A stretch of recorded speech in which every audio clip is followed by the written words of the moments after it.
What is up, guys? It is Quinn here, and in this video, I'm going to be going through my top 36 wide receivers for week 17 of the NFL season. So today, I'm posting my running back and wide receiver rankings. Tomorrow, I'll have the quarterback, tight ends, defenses, and kickers. So stay tuned for those videos. As always, if you guys enjoy the content, hit that like button, subscribe to the channel. If you guys have any questions, you can drop those down below. And then also, there are potential injuries with some of these guys, certain matchups where, teams don't necessarily need to win this game. So maybe they're resting players. And so we're going to get additional reports throughout the week. If you guys want to circle back on like Friday or Saturday, ask another question, I guess kind of just pick my brain if I'm still rolling with the same guy. That is totally cool. And I will be answering questions, all throughout the week up until the time all the games are starting. But let's jump into it. And starting off here at number 1, I don't know how we could have anyone else other than Justin Jefferson. This man has just been an absolute monster all season long. I don't see why he can't continue it here against the Packers.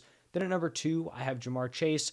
I'm not going to be super picky with these top guys. Chase, just continues to put up solid production. 3, I have Stephon Diggs. He has been on, a little bit of a slower patch here. He was super hot up until the past 2-3 weeks. I still think you fire him up as a high-end wide receiver 1. Then at 4, I have CeeDee Lamb. He is coming off of a monster performance. And then he also has a great matchup here against the Titans, who have just given up a ton of fantasy points to opposing wide receivers. At 5, I have Tyreek Hill. If I had to make a prediction here, I'm not expecting Tua to be playing in this game. I think you look at him already having 2 concussions. This is the guy who's supposed to be the future of your organization. I just don't know how you put him out there and risk it even more. So I think they're probably going to be rolling with Teddy Bridgewater. I think that's definitely a downgrade, but I think both these Dolphins weapons are good enough where you just kind of got to get them the ball and they're going to make plays. So maybe, he fell a spot or 2 compared to where he would be with Tua, but still someone that I feel very comfortable throwing into my lineup. Here at 6, we have Devontae Adams, and he's another one of these guys like Stephon Diggs who was super hot, up until this last recent stretch. He's had a few disappointing performances in a row. I'm just going to go back to the well here. We know he's incredibly talented. It's really not a great matchup here against the 49ers, but there's just no way we're sitting a guy like Devontae Adams. Then at 7, I have Amon-Ra St. Brown.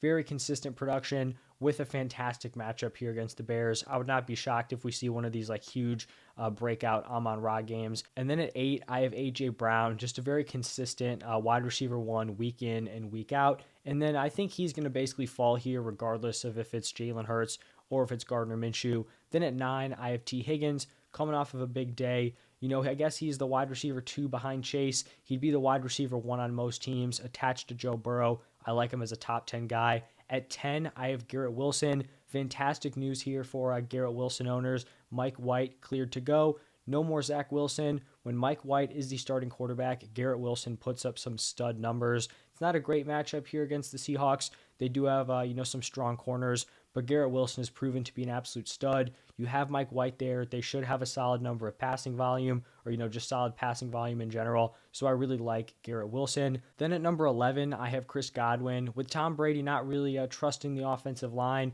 making quicker reads, Chris Godwin has definitely benefited from that. He's the clear-cut wide receiver 1 on this team, especially for fantasy. So I do like him here at 11. At 12, I have Keenan Allen. Just has been a volume monster since returning. I think I talked about it in the start sit video. The athleticism, he was never a crazy athletic guy. I think it's slipping a little bit, but still someone who's just going to be an absolute target hog and a PPR machine. I guess potentially a tough matchup against the Rams if they line up Ramsey on him. I hope Ramsey kind of moves around, doesn't lock in on Keenan Allen, but I still think, he's a solid option and is someone who, needs to be in your lineup. Then at 13, I have DK Metcalf. Pretty much a bad matchup here against the Jets, but DK is so talented, you just got to continue to fire him up. 14, I have Devonta Smith. Devonta Smith has been on an absolute tear. Him and A.J. Brown are both studs. They've got to be up there as one of the top wide receiver duos in the NFL. And then same thing, if it's Minshew, if it's Hurts, it really doesn't change a ton for me here. At 15, I have Tyler Lockett. Now, there's no guarantee that Lockett is actually going to play in this game. If he does, he would fall in, somewhere in this area, and that's going to be assuming that we don't hear a report about him being limited or, playing through extreme pain or something crazy like that. And to be honest, I feel like from Tyler Lockett all the way down to wide receiver 22, 23, I feel like a lot of these guys are in a similar tier. I think they each have their own respective red flags. So, I think this is a kind of a loose tier in that range. 16, I have Jalen Waddle. There are concerns, with him playing with Teddy Bridgewater instead of Tua. When Tua missed time with a concussion, we didn't really see, many great games out of Jalen Waddle. He definitely struggled. But like I mentioned, I still think he's just such an explosive playmaker. Like we look at that touchdown he had last week. It's not like Tua goes out and delivers like an amazing throw to him. Jalen Waddle, gets open in the middle of the field, and then he just burns the entire defense. So I'm willing to buy into the talent of Waddle and still fire him up as a high-end wide receiver too. Then at 17, I have Mike Williams. He hasn't necessarily like completely come in and lit up the stat sheet since returning from injury, but someone who I still think can be relied on as a solid wide receiver too, and someone who does have a very high weekly ceiling. Like if he goes out there 100 something yards, 2 touchdowns, I really wouldn't be shocked. At 18, I have DeAndre Hopkins, and it's always so tough when you have to, kind of evaluate a player's talent versus their situation. In most situations, if the offense is bad, middle of the pack, good, like a wide receiver is still going to ball out. It's really like the extremes where it factors in. I think the Cardinals offense is probably like on the bad side of that extreme. And it's kind of one of those spots where even if DeAndre Hopkins is so talented, like, are they going to be able to get him the football? I guess, I'm probably close to consensus here on D-Hop, maybe a little low. I have him as a mid-tier wide receiver too. There's obviously the risk baked in there. I mean, we saw like the downside last week going up against the Bucks. He saw the targets, targeted 10 times, could only haul in one of them, and obviously that's not his fault. So I think, you're taking a risk playing DeAndre Hopkins, but for someone as talented as D-Hop, I really just can't drop him like outside the top 20 wide receivers. At wide receiver 19, I have Terry McLaurin, and at the time that I'm recording this, the Commanders have not come out and named a starting quarterback. I would favor Taylor Heineke for Terry McLaurin. We saw early on in the season, he was kind of underwhelming. Taylor Heineke comes in, really kind of bumps up Terry's production. So I would prefer Heineke. I'm not saying he would like totally plummet in these rankings if Carson Wentz was the guy. Maybe he'd drop a few spots, but I would kind of be fingers crossed for Heineke if you are a Terry McLaurin owner. Then moving over to 20, I have Juju going up against the Broncos, coming off of a down game in week 16. But I mean, we've seen this season he can command a really solid, number of targets per game. He also has put together some monster performances with a very, very high weekly ceiling. So I like Juju here at wide receiver 20. Behind him, I have Christian Watson. I believe he is dealing with a hip injury.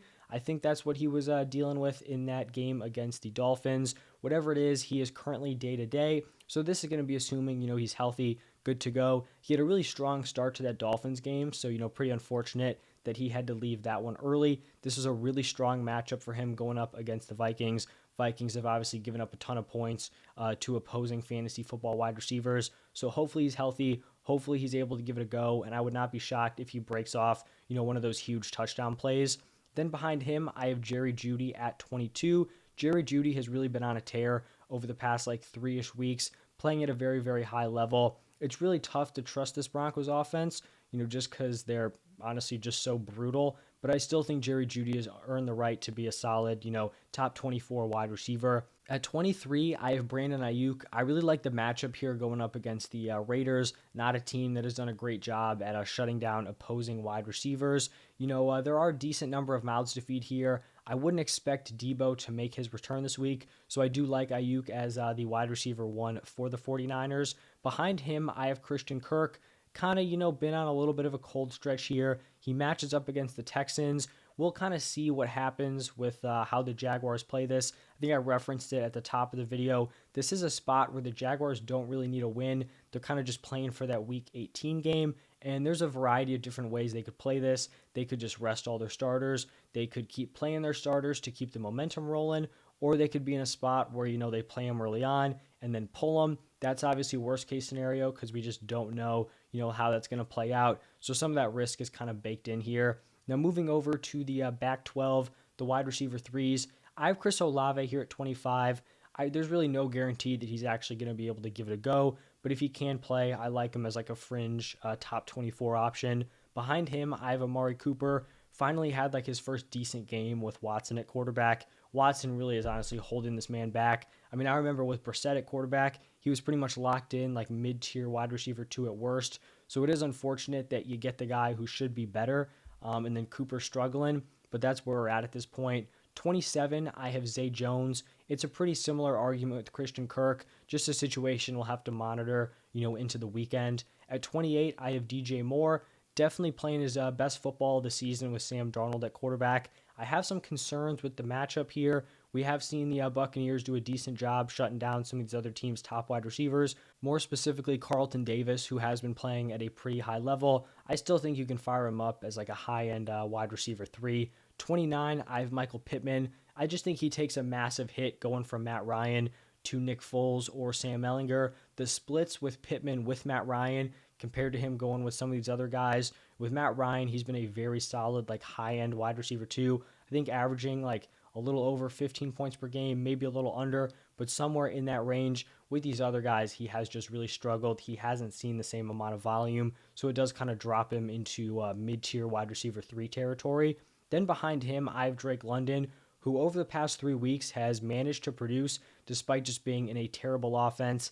I'm telling you guys, this dude is so talented. Like, if you have Garrett Wilson or Chris Olave as your wide receiver ones from this class, I totally understand. I would probably lean Garrett Wilson right now. But I mean, if you give this guy a semi competent quarterback, I am so confident that he is going to be an absolute stud moving forward. He's a wide receiver 3 for me this week. The situation kind of holding him down, but someone who has still commanded targets and has been a clear top target for Desmond Ridder. I have DJ Chark here at 31, operating as the wide receiver 2 for the Lions.